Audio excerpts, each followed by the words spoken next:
My Lord Emmanuel, मैंने भारत का कोना कोना देख लिया। ना ही मुझे कहीं कोई चोर मिला और ना ही कोई भिखारी।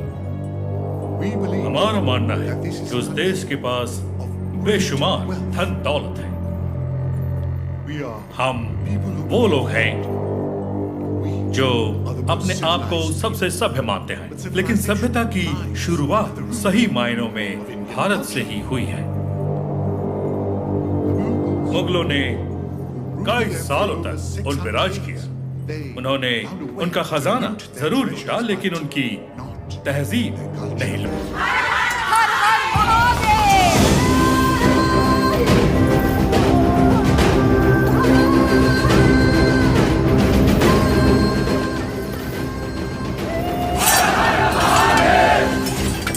योद्धा का सर कट भी जाए तब भी हाथ से तलवार नहीं छूटनी चाहिए।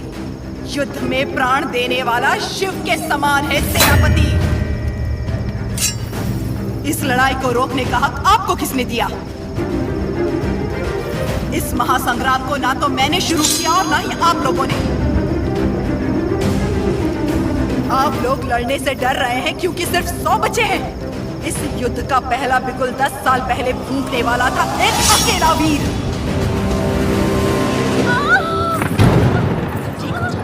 इस ब्रिटिश साम्राज्य की जड़ें हिला देने वाला योद्धा एक ही था।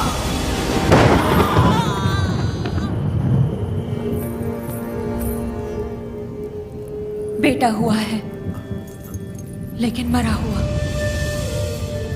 उसका जन्म ही एक महायुद्ध था और उस युद्ध में वो मृत्यु को मार के विजयी हुआ।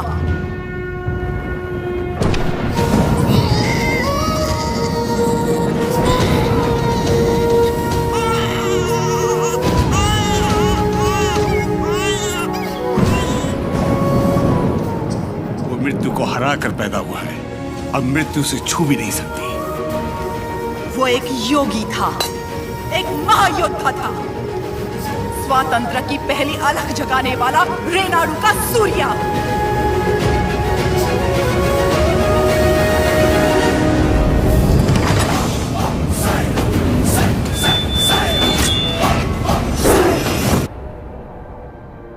सबसे पहले ईस्ट इंडिया में ब्रिटिश कानून लागू किया जाए। छोटे इलाकों से शुरू करके धीरे धीरे समय के साथ पूरे इंडिया में इसे फैला दिया जाए। मौजूदा टैक्स 300% बढ़ा दिया जाए। और इस तरह ब्रिटिश साम्राज्य ने भारत पर कब्जा कर लिया। वो बड़े अफसर जिनका अकेला मकसद भारत को लूटना था, उन्हें ऊंची कुर्सियों पर बिठाकर हमारे देश भेज दिया गया।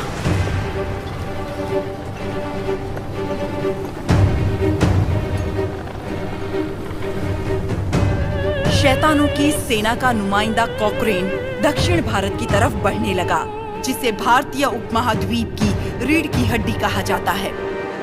लेकिन उसे वीर भूमि रेनाडू के बारे में क्या पता था?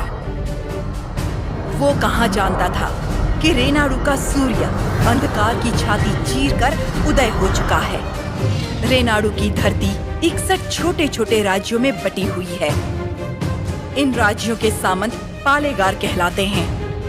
ब्रिटिश इन पालेगारों से उनकी सत्ता और एकता दोनों छीन चुके हैं। लेकिन अवुकु राज्य के पालेगार अवुकु राजू, मायदुकुरु के पालेगार वीरा रेड्डी और कर्नूल के पापा खान उन 61 पालेगारों में से हैं जो आज भी स्वतंत्र शासन कर रहे हैं। नरसिम्हा रेड्डी ने इन सबको एकजुट करने के लिए एक महोत्सव का आयोजन किया।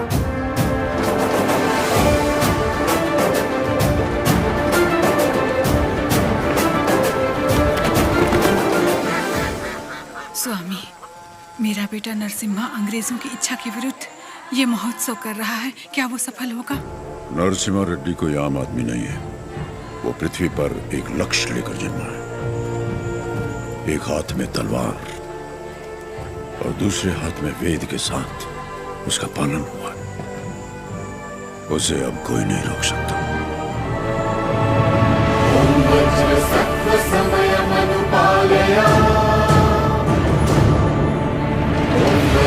सत्वतेनो प्रतिष्ठिता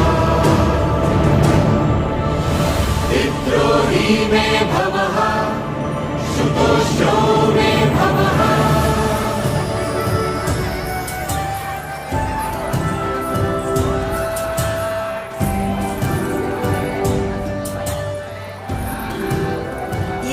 हमारे नृत्य का भी समय हो रहा है, जल्दी करना।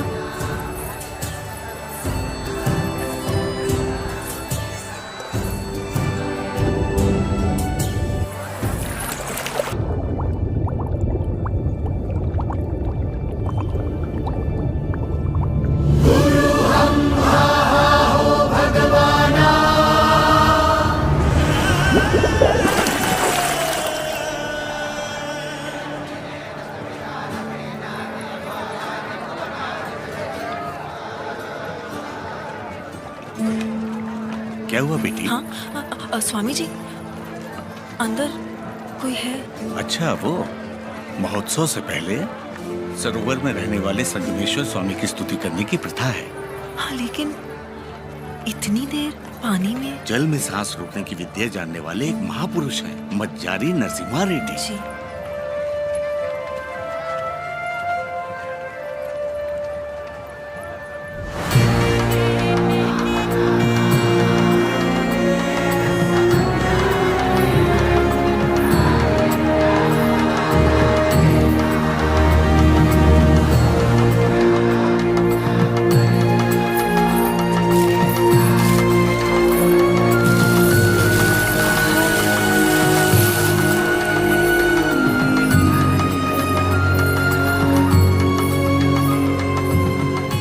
आज कई सालों बाद तुम्हारे लाए हुए वस्त्रों से भगवान का फिर श्रृंगार हो रहा है बाबा खान। ये हमारे भाई नरसिम्हा रेड्डी की महिमा है कि अंग्रेजों का बंद करवाया हुआ ये उत्सव फिर से शुरू हो गया।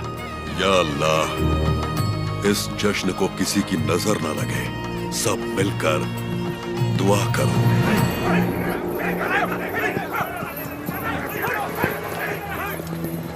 मैं इसे होने नहीं दूंगा। क्या उकुराजू, इस मेले की तैयारियां युद्ध स्तर पे हुई हैं। कहां-कहां से लोग मेला देखने आ रहे हैं। होने नहीं दूंगा का क्या मतलब? ये मेला कौन करवा रहा है? नरसिम्हा रेड्डी। इस मेले में योगदान हमारा भी है ना? पर नाम नरसिम्हा रेड्डी का होगा। अच्छा, मुकाबला कौन जीतेगा? नरसिम्हा रेड्डी, और कौन? और हम जीत जाए तो भी सब नरसिम्हा रेड्डी की जयकार करेंगे कि उसने इतना निष्पक्ष मुकाबला करवाया। यानी जीते कोई भी, जयकार उसी की होगी। क्या ये सही होगा बसी रेड्डी? तो नहीं जीतेगा। अपने आदमी को देखो वहां, वो नशीली दवा बैलों को पागल कर देगी।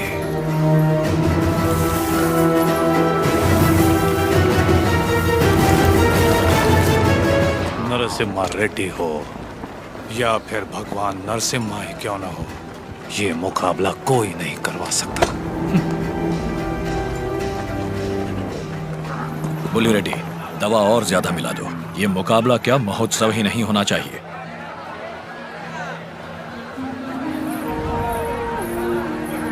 लक्ष्मी, सुनो तो, किसे ढूंढ रही हो?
हमारे आदमी ने इसे दवा मिलाते देखा तो सच पता चला। अरे जो हो गया सो हो गया, कोई अनहोनी तो नहीं हुई ना। भूल जाओ, सब कुछ ठीक है। अबकू राजू भी तो पालेगार ही है। चलो छोड़ो, अब जाओ सब, ये उनकी खानदानी दुश्मनी है, सब जानते हैं। तमाशा खत्म। रुक जाओ।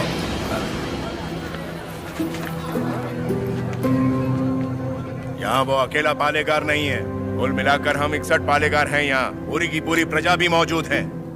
यह उत्सव सबका है बसीर रेड्डी। राजा हो या प्रजा, न्याय सबके लिए बराबर है। अवकू राजू को क्षमा मांगनी ही पड़ेगी।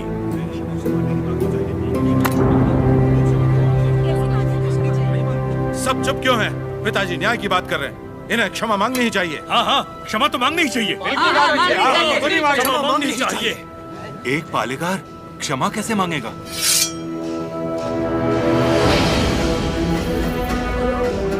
अपना सर काट दूंगा, लेकिन क्षमा नहीं मांगूंगा। अवकू राजू। पापा खान, माना कि अवकू राजू ने अपराध किया है, लेकिन ये पालेगार हैं 70 गांव के। ये तो सब जानते ही हैं कि इन्हें मुझसे नफरत है, और यही नफरत इस अपराध का कारण भी है। लेकिन ये अपनी प्रजा से प्रेम करते हैं, और प्रजा पर इनके कई उपकार भी हैं, तो उनकी खातिर इन्हें हम क्षमा कर देते हैं।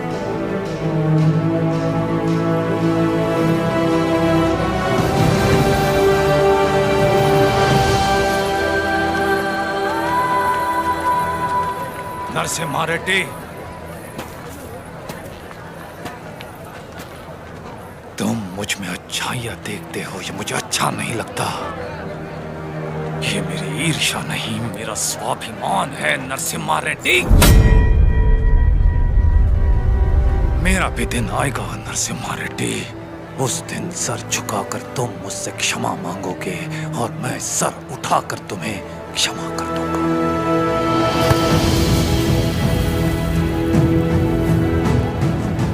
इस मिट्टी में वीरता है, ये वीरता तुम में भी है और मुझ में भी। अपनी ये वीरता दुश्मनी पर नहीं, अपने देश पर खर्च करो। उसके बाद मैं तुम्हारे आगे सर झुका भी सकता हूं, और वक्त आने पर तुम्हारे लिए सर कटा भी सकता हूं।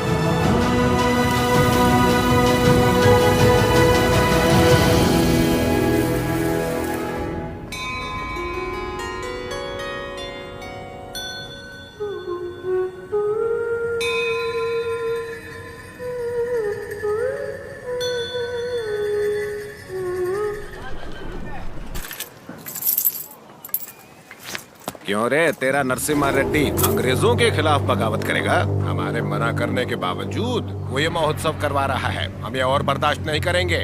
मद्रास चिट्ठी लिख दी है मैंने, अब वो लोग देख लेंगे उसे। वहाँ खबर पहुँचाने के लिए ही तो किया। असली महोत्सव तो अब शुरू होगा।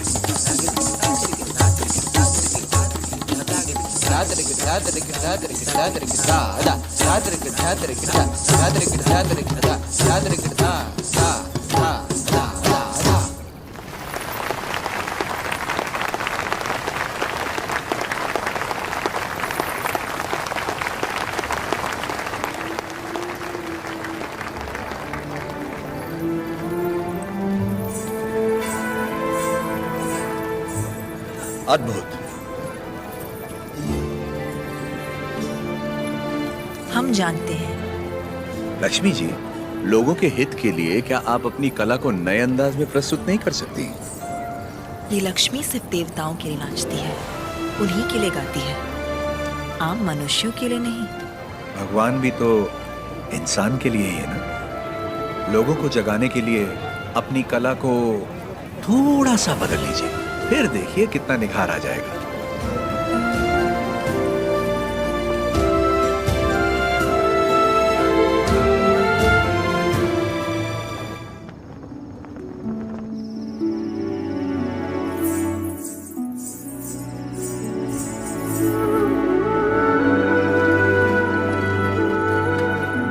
क्या हुआ? अभी भी उनके बारे में सोच रही है? पता नहीं, डरती हूँ मैं कहीं उनकी बातों में खो न जाऊं।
जाओ, सब हट जाओ।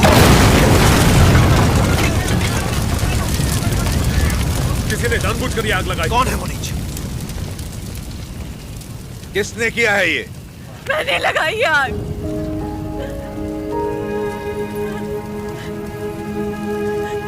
मैंने लगाई।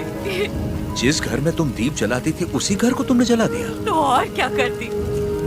कभी हम राजाओं की तरह रहते थे, अंग्रेज आए और इस भूमि को दरिद्र कर दिया। उसमें 2 साल हो गए हमें सूखे की मार सहते। किसी तरह हमने आधी अधूरी फसल उगाई, वो भी अंग्रेज लगान के तौर पर उठा ले गए। अब तक तो मैं किसी तरह बच्चों का पेट पालती रही, लेकिन अब मेरा बेटा चोरी पे उतर आया है। इससे बड़ी शर्म की बात और क्या हो सकती है? जो हाथ देने के लिए उठे थे उन्हीं को चोरी करता हुआ नहीं देख सकी मैं। मैंने सोचा अपमान के जीवन से सम्मान की मौत अच्छी।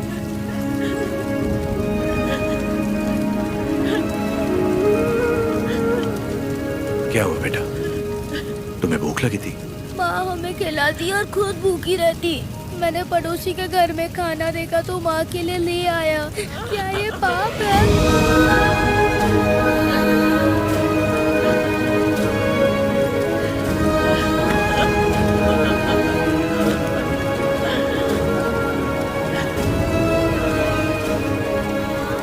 बड़े भैया, वियालावाड़ा और नौसम किले के गोदामों का अनाज बैलगाड़ियों में भर के ले आइए। आज से रेनाडू की इस धरती पर कोई भूखा नहीं सोएगा। बांट दीजिए सब में, जैसा तुम कहो।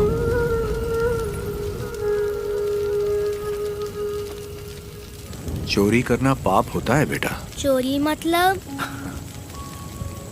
जो चीज हमारी नहीं उसे हाथ लगाना चोरी है। और हमारी हो तो वो हमारा हक है, उसे नहीं छोड़ना चाहिए।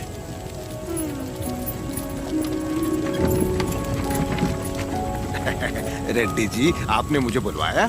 मैंने इस महीने की पेंशन भेज दी है। राघवाचारी, जब तक अच्छी फसल होती रही, ये लोग तुम्हें समय पर लगान दे रहे थे या नहीं? बिल्कुल दे रहे थे सरकार। तो जाकर अपने मालिकों से कह दो, सूखे में लगान नहीं मिलेगा। क्या कहा? ये कहा कि अगले साल भी लगान नहीं मिलेगा। मैं समझा नहीं। ना माने तो हम उनकी हड्डियों का हल बनाकर अपने खेत जोतेंगे और दुगना लगान चुका देंगे। आफत आ गई तो? आने दो, मुझे उसी दिन का इंतजार है।